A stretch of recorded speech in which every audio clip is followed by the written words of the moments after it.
You thought you knew the Saja Boys? The flashy rivals, smooth performers. The perfectly synchronized antagonists, but K-pop demon hunters never do anything on the surface. Every frame is intentional, all lyrics are layered, and every glance carries subtext. And the Saja Boys are hiding far more than you realized. Today, we uncover the hidden details you have never seen before. Before we dive into it, make sure you subscribe to more in-depth anime breakdowns and hidden lore analysis, because this franchise rewards attention. It hides answers in choreography and plants clues in wardrobe design, and it foreshadows twists through stage lighting. The Saja Boys are not just rivals, they are narrative devices, symbols of imbalance, and possibly something much darker. The first hidden detail most viewers missed is in their name. Saja translates to lion in Korean, but it also echoes the word for death messenger in certain mythological interpretations. That dual meaning is not accidental. A lion symbolizes dominance, pride, and territorial authority. A death messenger symbolizes the transition between worlds. The Saja Boys operate exactly in that space. They are predators on stage, but spiritually, they linger between hunter and demon. Look closely at their debut performance in the film. Their choreography is sharper than Huntrix, less fluid, and more angular. Their movements resemble claw strikes rather than defensive forms. This visual distinction separates ideology. Huntrix fights to protect. The Saja Boys move as if they are claiming territory. That predator coding reinforces the lion symbolism. They are not just idols. Now pay attention to their stage lighting. Whenever Huntrix performs, the dominant tones are cool pastels and white flashes, purification colors, but the Saja Boys perform under deep ambers and blood reds. Even when the lyrics appear harmless, the lighting tells another story. Red in this universe often signals emotional corruption or unstable aura fields. The directors never explicitly label them as demons, but the color language quietly associates them with danger. Another detail hiding in plain sight is their eye animation. Rewatch their close-up shots carefully. There are microseconds where their pupils narrow unnaturally. It happens during intense emotional beats. Not long enough to be obvious, but long enough to be intentional. Huntrix never exhibits that flicker. That subtle predator eye shift suggests internal duality, almost like something else is peering out. Their lyrics carry another layer that most viewers overlooked. On the surface, their songs revolve around ambition and dominance, but specific lines reference hunger, masks, and awakening at night. Those are not random metaphors. In this universe, demons are strongest after emotional suppression breaks. Hunger is frequently associated with a demonic craving for unresolved emotion. If the Saja Boys repeatedly frame success as hunger, the writers may be signaling something literal beneath the metaphor. Costume design offers even more clues. While Huntrix outfits emphasize symmetry and clean lines, the Saja Boys frequently wear asymmetrical jackets and torn detailing. Imperfection in design mirrors moral ambiguity. Their accessories also include claw-like rings and layered chains. Chains in visual storytelling often symbolize bondage or hidden contracts. Who are they bound to? The industry, or something supernatural? There is also the curious detail of their synchronized breathing before performances. In one backstage scene, the camera lingers on their inhale and exhale timing. It feels ritualistic. Huntrix warms up with vocal scales. The Saja Boys center themselves in silence, almost like meditation or containment. This could imply they are stabilizing something volatile inside them, that breath control is not just performance prep. Another overlooked moment happens during the alley confrontation scene. When demons swarm unexpectedly, the Saja Boys are not surprised. They react too quickly, almost as if they sensed it before the attack. Huntrix looks briefly caught off guard, but the Saja Boys exchange a glance first. That glance suggests awareness, perhaps even anticipation. That single beat changes the interpretation of the entire scene. This scene reveals how the two groups interact for the first time. Their calm confidence contrasts with Huntrix's cautious reactions, subtly setting up the rivalry that drives the story forward. Now consider how demons respond to them. Demons typically attack hunters aggressively, but around the Saja Boys, there is hesitation, a circling behavior, predators circling predators. It feels less like prey and more like negotiation. The demons do not treat them as pure threats. They treat them as equals, testing boundaries. That dynamic is never verbally addressed, but visually, it is unmistakable. There is also symbolism in their formation patterns. Huntrix performs in triangular formations, symbolizing unity and balance. The Saja Boys often perform in staggered lines, and no single center. Power shifts constantly between members. This could foreshadow internal hierarchy instability, or it could imply they are fragments of something larger, not individuals, but pieces of a collective entity. That would explain their eerie synchronization without visible cues.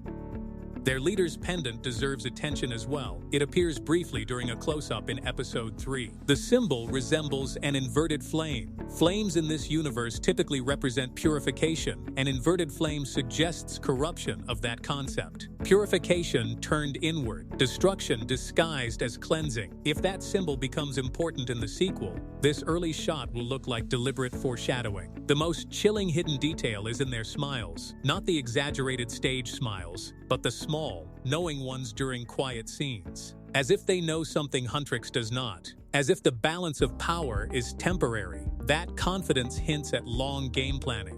One more subtle clue lies in the sound design. Whenever the Saja Boys enter a scene, there is a faint bass distortion layered beneath dialogue. It is almost subconscious. Viewers feel tension without knowing why. Huntrix scenes do not carry that distortion. This auditory choice reinforces instability. Something is always vibrating under the surface when they appear. Their fan interactions also feel different. Huntrix connects through warmth and vulnerability. The Saja Boys maintain distance. Even during crowd engagement, their aura feels controlled. Idols in this universe channel emotional energy from fans. If the Saja Boys are more selective about that exchange, it could mean they are regulating intake. Too much emotion may trigger something or empower something unintended. One hidden detail that almost no one discusses is the way the Saja Boys are introduced through framing rather than dialogue. When they first appear, the camera does not rush into a full group reveal. Instead, it isolates hands, shoes, silhouettes, and reflections. A fragmented introduction often signals a fractured identity in visual storytelling. We are not meant to see them as fully transparent characters yet. The film visually withholds wholeness. That withholding is a narrative promise that something about them remains incomplete or concealed. Another subtle detail lies in how they interact with mirrors. In two separate scenes, members of the Saja Boys are positioned near reflective surfaces. But unlike Huntrix, whose reflections appear crisp and aligned, the Saja Boys are framed at slight angles where their reflections are partially obscured. This could symbolize dual perception, not necessarily that they lack reflections, but that the audience is not allowed to fully observe how they see themselves. Reflection in supernatural storytelling is often tied to identity stability. Their dorm environment also carries visual storytelling clues. Huntrix's shared space feels open, filled with soft lighting and personal artifacts. The Saja Boys' environment appears more minimalistic and controlled. Fewer personal objects, less visual clutter. It feels curated rather than lived in. That design choice may suggest emotional restraint, or it may imply surveillance. A sterile living space in a supernatural narrative often signals monitoring or containment rather than comfort. Pay attention to their hand choreography during non-performance scenes. In casual conversations, their gestures are unusually restrained. They keep their hands close to their bodies. This contrasts sharply with Huntrix, who frequently expresses emotion through expansive movement. Closed physical posture can symbolize guarded intention. It also reinforces the idea that they are always calculating, even when off stage. The Saja Boys also seem unusually aware of public perception.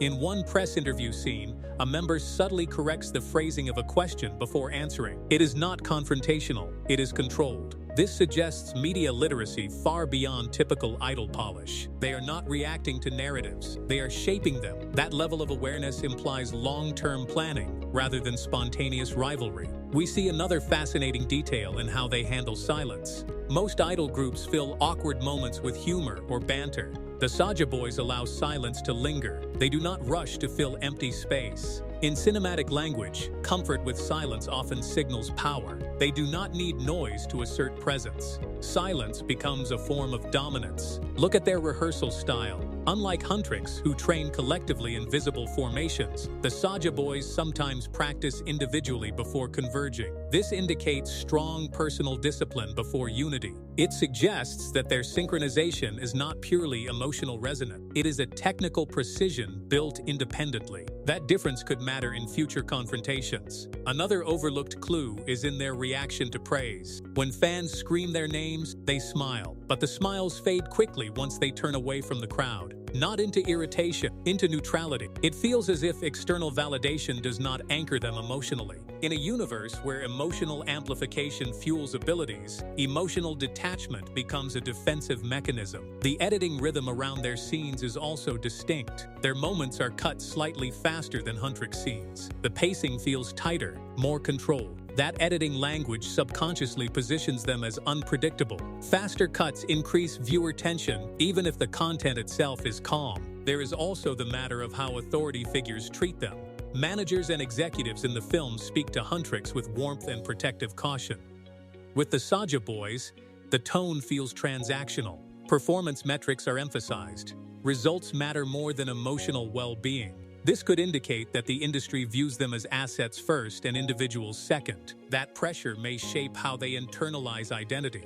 Another detail hiding in plain sight is their physical stillness during conflict scenes. When confronted verbally, they do not fidget. They do not shift weight nervously. Stillness in high-tension moments often suggests either extreme confidence or emotional suppression. Either interpretation raises questions about what they are holding back. Their symbolic animal imagery goes beyond lions. In the background graphics during one performance, shadow patterns briefly resemble multiple animals overlapping. It happens quickly, almost subliminally.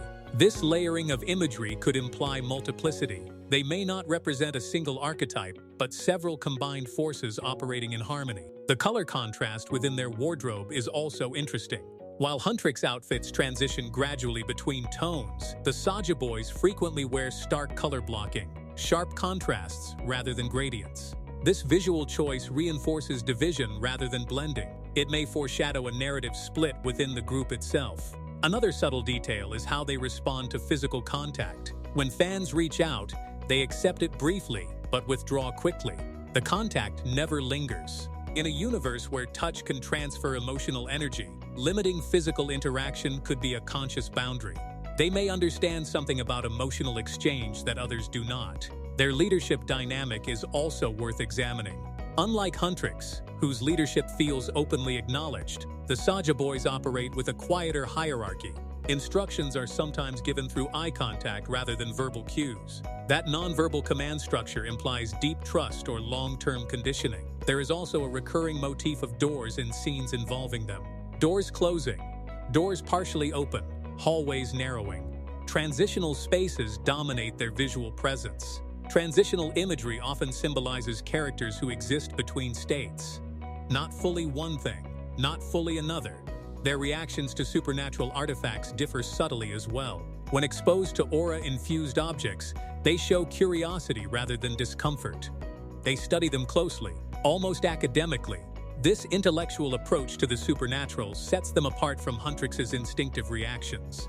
Finally, notice how the camera frames them during rivalry moments. Huntrix is often shot from slightly below, emphasizing heroism. The Saja Boys are frequently framed straight on neutral. The camera refuses to define them as villains outright. That neutrality is intentional. It suggests future revelation.